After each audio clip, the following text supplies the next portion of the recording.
Hello everyone and welcome to the channel. So today we are going to talk about the game between Sevilla and FC Barcelona that did happen today. And in this match ended 0-0. So heading into this match, this was a match where we knew that we had to win, because right now we are in a situation where we cannot lose or tie any match, because right now who's right behind our back is Real Madrid, and so every game is a final. But unfortunately in this match we ended up tying against Sevilla, and it was a very tough match. And in this video I am going to explain on what went wrong. I'm going to be very honest, in the first 30 minutes of this match we did look very promising. Like, we actually looked like we were going to go somewhere in this game. And I'm also going to explain about the one thing that did stood out to me that I believe you guys are going to be very happy about. But about 90% of this video I am going to be addressing what went wrong. And we are first going to start talking about the lineup that we started going up against Sevilla. And so if we look at the lineup here, we can see that it was questionable, because we did have Rakitic, Sergio Busquets, and Vidal as our midfield. And like, obviously having that type of midfield of Rakitic, Vidal, and Busquets, you are having that physicality, you are having that physical presence in that midfield going against a very tough Sevilla side. So it did make sense coming from a physical standpoint. Like, I get that Barcelona and Setien wanted to be strong on the field, but there was one flaw, and that was the creativity. Knowing that we had Vidal and Rakitic and Busquets, yes, are they good midfielders? Of course, but they don't have the creativity like De Jong or Arthur Melo or even Ricky Puig. And so I knew that before the match even started, we were going to suffer from that. So like in every video, we are going to start with the first half, the second half, and then we're going to go with the overall feeling of this match. So starting with the first half, Barcelona were very dominant, and we knew that. We saw it in the first 30 minutes. Barcelona looked very dominant. They looked very intense going forward. There was multiple players going up on top. Sometimes we did have Semedo go forward and Jordi Alba drop back. When we had Jordi Alba go forward, we had Semedo drop back. Everything looked very balanced. Everything looked like Barcelona knew what they were doing, and we simply just looked very direct within the first 30 minutes. And in those first 30 to 40 minutes, we had around 69% possession of the match, and everything seemed like it was going in our way. And so one of the players that really stood out to me in this match, regardless of how this game went, was Nelson Semedo. This is a player that I have personally criticized very much because of the way that he goes forward and the way that he does not build or create with other players around him. But in this match, we finally saw something from Nelson Semedo, something that I have never seen from this player before. And I'm saying that because, yes, it's true that Nelson Semedo has had good games with FC Barcelona, but never in this way. And so I'm going to explain what I mean by that. So on the right side, he did flourish. He timed his runs. He defended well. He was in the position to always be ready in case anyone from Sevilla were ready to attack. Semedo was ready. And that's simply all I ask. If you defend well, if you position yourself well to help other players like Piqué, Rakitic, Lionel Messi, then you are doing your job. And so here's why I say Semedo had a game today that I have never seen before. And it was because Nelson Semedo was actually looking like he was building something with Lionel Messi in that final third area. And could we finally see a chemistry being built between Lionel Messi and Nelson Semedo? Because what we saw today was the birth of something new. We didn't see the final product of that chemistry, but we saw the birth of it, and that's all I'm asking for. If I finally see Semedo trying to build something special, something that you cannot find anywhere else in Barcelona, then I would happily want to keep you in the club. And Nelson Semedo did just that, because this was the first time I actually saw Messi building with someone that was not Luis Suarez. And did any of those plays between Semedo and Lionel Messi turn into big chances? No, it didn't, but that's okay. What I'm trying to say is that if you see the intention and you understand what they are trying to do between Messi and Nelson Semedo, you're going to respect it, especially knowing that it's your first time watching that chemistry being built. If they were just a little bit more precise and more well calculated, then they could have caused serious damage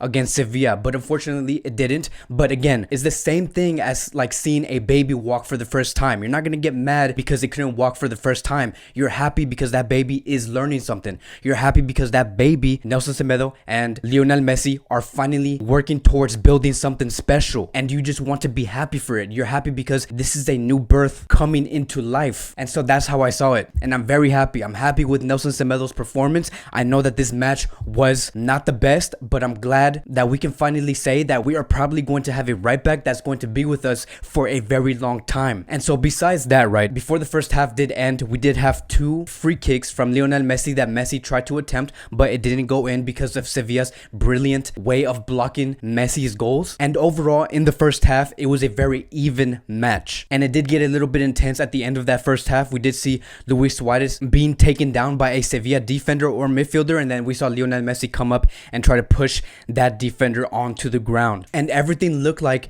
things were going to be turned around by the time we do get into the second half, because Barcelona simply looked very dangerous in that first half, and we actually looked like we were going to go somewhere. And so now I want to move on to the second half, and this is where I want to spend the majority of the time in today's video, because when we did start in that second half, we started with the same starting 11, and this is with us knowing that we needed some change. We needed to score a goal. We had to find a solution, and for us to go into the second half with no one new coming into that starting 11, we knew that something was going to go wrong. And I even questioned Quique Setien, like, are we going to switch anyone? Are we going to bring any new players in? There has to be a solution. But that is where we were for the first 30 minutes to 40 minutes in that second half. Sevilla did go with a game plan of putting 9 to 10 men around the box, and Sevilla knew that they did not want to concede not one goal, and we knew this was going to happen. We did talk about this, about how Sevilla is one of the greatest teams when it comes to defending. Sevilla is a team that does have the same amount of clean sheets like Atletico Madrid, and they do concede less than FC Barcelona, and we did see that against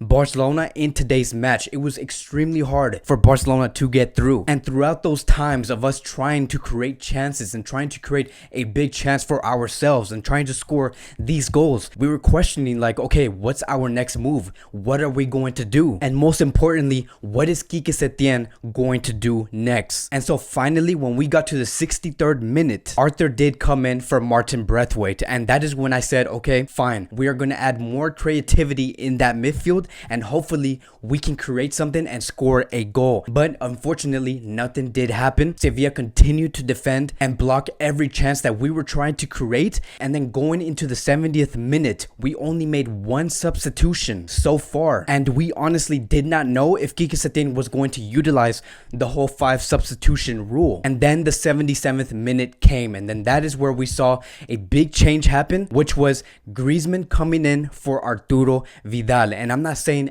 big change as in a big time game player coming in. I'm saying this basically told us that we literally were not going to find a plan B. We were not going to find the solution to get through Sevilla's defense, because the moment Griezmann did come in onto the field, I questioned and I said, out of everything that was going on all the way up until the 77th minute, we end up trying to put Antoine Griezmann onto the field, a player who does not work well in tight spaces. And knowing that Sevilla right now is basically doing a deep block on the field, our solution was to bring Antoine Griezmann. Like, really think about that. After the 77th minute, when almost 90% of the match was gone, our solution was to bring Antoine Griezmann. And that was the moment where I said, I don't think that we're going to score in this match. And I'm going to be very honest here. I'm not going to fully blame this on Quique Setien. I'm not going to blame Quique Setien for making that just 1 substitution after Arthur Melo, because I believe what we saw here was not Quique Setien's fault. I believe that we are finally seeing the mistakes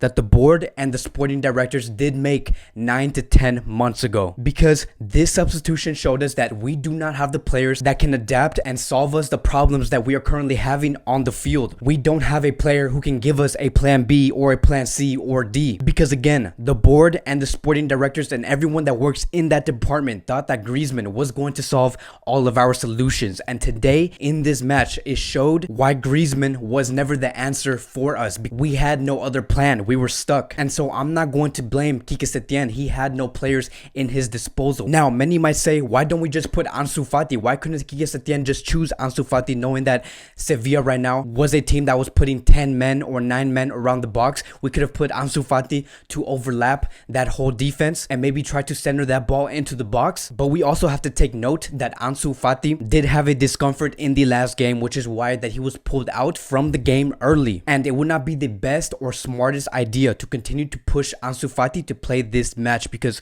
we could have made that discomfort even worse. That could lead into a major injury. So I get it. I get why Quique Setien felt so cornered, because he had no options. And now everyone was attacking Quique Setien for trying to bring in these bad solutions. And so I'm not going to go forward after the 70th or 77th minute, because nothing else really did happen. We did not even create any more chances. We did have one moment that did stood out, which was Marc-Andre ter Stegen's block from Ocampos. He did have a great chance to score that goal and really beat us down, and we were going to lose those 3 points, but Marc-Andre ter Stegen was being Marc-Andre ter Stegen. He blocked that goal, and thankfully to him, this match ended 0-0. And so with this match ending 0-0, we did end with 64% possession, with Sevilla only having 36% possession. And out of the full 90 minutes, with us having 64% possession, we were only able to create one big chance, which was the same amount like Sevilla, which they also had one big chance. And this basically sums up that Barcelona could not find any solutions. And now looking at the league table here, right, we can see that Sevilla is still third place. Sevilla is fighting for their own reasons. They don't want to lose the third place spot. They do want to compete at a European level next season, and so Sevilla are fighting for their respective reasons. Barcelona is fighting for their own reasons also. They do want to win the league. They don't want Madrid to catch up to them, but unfortunately with this 0-0 tie, Barcelona are going to find it harder to win this league, because now Real Madrid do have 29 games in their disposal that they have completed. Barcelona has 30. So in 2 days, Real Madrid will be playing against Real Sociedad, and if they do win that match, Real Madrid will be tied with FC Barcelona with 65 points. And so could Madrid really catch up to FC Barcelona by Sunday? And with that question going around the FC Barcelona fans, I really do believe that that question is not only getting into the fans and frustrating them, but it is also frustrating the players. And I'm going to explain why I'm saying that, because if we compare Barcelona's next 9 matches and Real Madrid's next 9 matches after Real Sociedad, Barcelona clearly do have the tougher games, and the frustration is showing. The fact that Barcelona lacked ideas on the pitch and the way that we played and who we are going to face next within these next 2 to 3 weeks is greatly frustrating the players and the fans, and I absolutely get it. If we look at Gerard Piqué, he stated after the game, "I think it will be very difficult to win this league as it does not depend on us. I don't see Madrid losing many points. It will be difficult." And so this was simply a horrible way to really lead as an example, especially coming from a player that has played for this club for more than 10 years. And then moving on to Quique Setien, they did ask him about Antoine Griezmann and why he was not starting in the starting 11, and this is what he had to say. "These are decisions that have to be made thinking about the match, the rival. We thought that Braithwaite's choice with his pace was much better." And again, this is very questionable, because if we really look at Setien's substitutions, right, if Quique Setien really was depending on Braithwaite's pace and speed, when you do have a player with those type of qualities, you do want to have a midfield that's very creative, midfielders who know how to feed through balls, but that was not the case in today's starting 11. We did explain in the beginning of the video that we had Rakitic and Vidal and Busquets. Those are not the type of midfielders that are able to feed through balls to players like Martin Braithwaite, and so that did not make any sense from a tactical point of view. And what makes it even more confusing is that when you do sub in Arthur Melo and we finally have that creativity in that midfield, you want to sub out Martin Braithwaite and then later on put on Antoine Griezmann, a player who does not have pace nor speed and does not know how to dribble and do 1v1s. And the last thing that I do want to point out is this. The coach of Sevilla did say one thing that really stood out to me that I believe is very important to really speak on about. And he said this: "We have been superior to FC Barcelona." And that, my friends, is basically the reason why Sevilla did end up tying against FC Barcelona 0-0. Sevilla believed in themselves. The coach believed that his team was able to get at least a tie from FC Barcelona. And so the way that I'm seeing the fans react is completely nonsense, because everyone on the media is so quick to say that Barcelona is not going to win the league after this tie and that Madrid is going to take the league. Not only that, but the media and the fans, and I'm talking about the Barcelona fans, are so quick to say that Setien is a joke, that he does not deserve to be the coach of FC Barcelona, regardless of what he did with Nelson Semedo, regardless of how Quique Setien made Barcelona much better physically. And so if you're watching this, right, I really do expect you guys to have a little more perseverance. And maybe I'm not just talking about the fans, I could also just be talking about the players in FC Barcelona, because the way that Piqué did speak after the match was extremely unacceptable. Because what I believe is really happening here through the fans and through the players is we are seeing a reflection, a mirroring of what happened to Jordi Alba at halftime against Liverpool in Anfield. Everybody wants to give up, everybody wants to break down when the game or the league is not even over. And so we're not done yet. We still have 9 games left. We still have chances to win this league. And I'm never going to forget what Busquets said 6 to 7 years ago. He said that we will not give up as a team unless it is mathematically impossible to gain all those points to beat Real Madrid. And I'm always going to stand by that. It's still possible to win against Madrid. Our next match will be against Athletic Club, and it will be at the Camp Nou. And again, I will be making a pre-match preview and a post-match review for that match, so stay tuned for that. And so that will be it for today's Barcelona post-match review. Thank you guys so much for watching, and I will see you guys in the next video.